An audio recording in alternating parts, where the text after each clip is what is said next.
I dag blev de fine Michelin-stjerner uddelt til landets allerbedste restauranter. Desværre for vores del af landet går de kun til restauranter i København.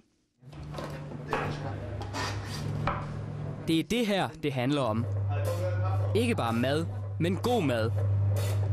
Den slags mad, man kan vinde priser med. Det laver de her på restaurant 10 trin ned i Fredericia. Klokken 10 i formiddags blev det annonceret, hvilke danske restauranter, der i år skulle have en Michelin-stjerne. Alle 13 ligger i København, for Michelin tager slet ikke forbi Jylland. Måske lidt trist i dag, i morgen er det helt glemt. Når de manglende stjerner hurtigt er glemt, så er det fordi, man skal leve op til nogle helt særlige krav for at få dem tildelt.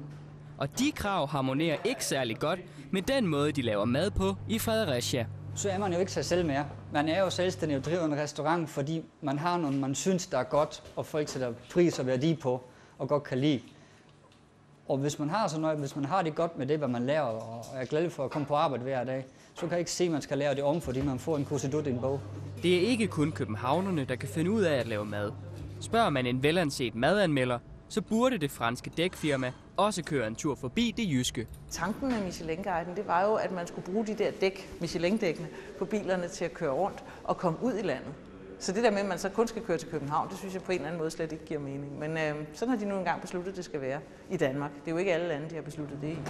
Til gengæld mener Reiner Gassner ikke, at de i Fredericia går glip af noget. Vi har fået nogle rigtig gode anmeldelser. Vi er nomineret til forskellige priser, og vi har alt det, hvad vi ønsker os.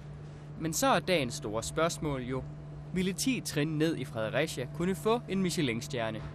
Jamen det ville den, hvis man gik ud i landet. Der er ingen tvivl om, at folkene på 10 trin ned, de laver fantastisk mad. På trods af muligheden for stjerner på døren, har restauranten ikke tænkt sig at flytte østpå. Vi er meget glade og stolte over det, men vi ligger i Fredericia, og der har vi det godt, og der bliver vi ved at ligge. Vi flytter ikke. I alt fik 13 danske restauranter tildelt Michelin-stjerner. Nordens bedste restaurant er dog fortsat Henne Kirkeby Kro i Vestjylland.